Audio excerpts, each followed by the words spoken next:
Assalomu alaykum va rahmatullohi va barakatuh aziz birodarlarim, aziz dindoshlarim, sog'i omonmisizlar? Menga juda ko'pchilik aytadi, Jahongir aka, siz qanaqa xastaliklarni davolaysiz deb. O'limdan boshqa hamma narsani sababini qilib beryapman. Bo'ptimi? Bitta sohaniki emas. Menda ketaveradi, opshi, всё. Endi shu kunlarda bilasizlar, har qanday kasallik borki, sababini qilib beryapmiz. Mana komil shifo topib kelishyapti. Mana shu singlimiz ham bizni oldimizga bir oy avval kelganlarida shu ancha shamollashlari kuchli ekan. Ularga biz lecheniyalarni qilib berdik. Mana endi biz qilib beryapmiz. Mana komilni shifo topib biz oldimizga kelyapti. O'sha gap bilasizlar, salomatlik ulkan boylik bo'lsa, o'sha boylikni kim buni qadriga yetadi? Xasta bo'lgan inson yetadi. Tani joni sog' bo'lib yurgan inson buni tushunmaydi. Qachonki uni boshiga Alloh qandaydir bir dardni beradi, sinov qilib, ana o'shanda buni tushunib yetadi. Shu tushunib yetgan insonlar uchun men doimo shu nimani boylikda ilinib kelyapman. Mana shu sinimiz bir oy avval mana oldimga kelganlarida mana ozgina betobliklari bor edi. Buni endi o'zlaridan eshitasiz va ularga nima qilib berganlarimni, Xudo xolasa. Bo'ptimi? Sinim xush kelibsiz. Qarang, biz oldimizga mana bir oy oldin kelganingizda sizda qanaqangi mana xastaliklar bordi.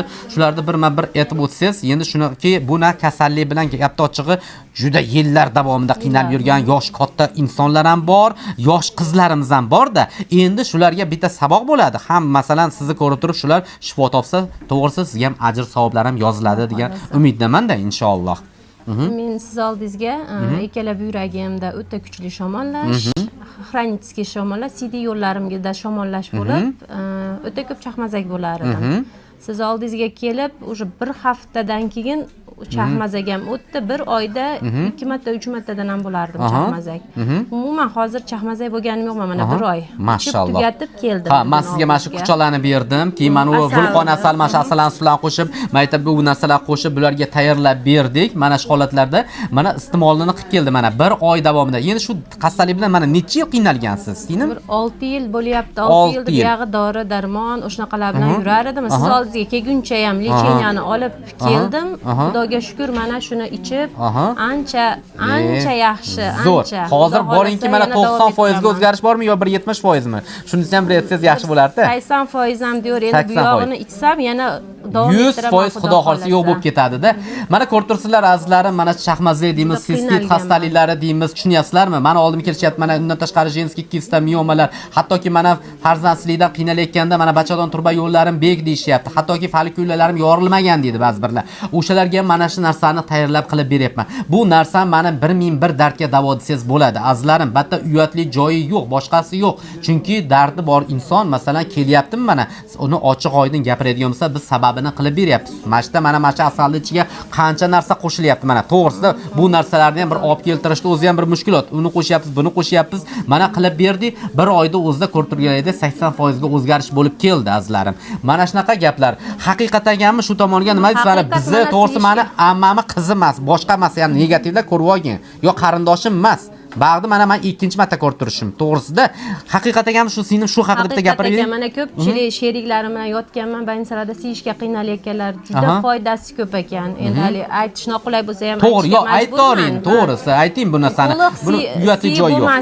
To'liq siyishlar mana bu yurakda quvg'larim bo'shashlari rosa zo'r bo'lib qoldi. Mashalloh, mana. Rosa ham zo'r natija.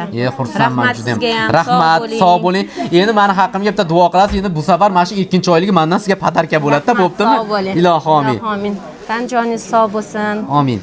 Qilayotgan ishlaringiz ilohim hammaga foydasi tegadigan ish bilan shug'ullanib, mana shunchalik odamlarga yordam qilyapsiz. Amin. Ilohim hamma bemorlaringizga shifo bersin, sog' salomat bo'lsin.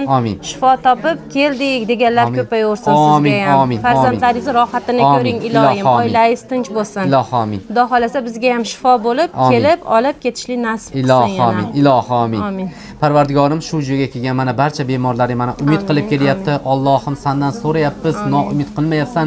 O'zingga cheksiz hamd sanolar bo'lsin. Janobi Rasululloh sollallohu alayhi vasallam payg'ambarimizga durud salovat va salomlarimiz bo'lsin. Mana shunaqangi go'zal holatlarda Allohim bundan-da komil shifo topgan holatlarda yorug' yuz bilan ko'rishimizni o'zing barchamizga ro'zay nasib aylargin. Rabbina atina fid dunyo hasanatan fil oxiratin hasanatan va qina azabannar bi rahmatika ya rahmanur rohimin. Shunaqa gaplar azizlarim, ko'rib turganlaringda biz hammasini sababini qilib beraveramiz. Kelasizlar, komil shifo topa olasizlar. Ilmimiz yetgancha men kimman? Men sababchi bir bandaman. Azizlarim shuni bilib oringlar. qo'yinglar. Ixlos bu yarim shifo azizlarim. Qolgani hammasi Allohga qo'yib beringlar. Allohdan so'ranglar, mana shifoni beraveradi. Ixlosi bor insonga bir xo'plam suv bersa ham shifo topadi degan. Ixlosi yo'q insonga milliardli dori ber, keraksa million dollar bo'lsin, bir gram ham shifo bo'lmaydi. Shuni tushunib olinglar azizlarim. Avvalo shu, ixlosni qilinglar. Allohdan istimolni so'rab istimolni qilinglar. Mana shunaqangi komil shifo toparasizlar. Biz sizlarni kutib qolamiz. Videomizga shu hojonalar, hojotalar like bosib qizartirib qo'yinglar. Sog' bo'linglar.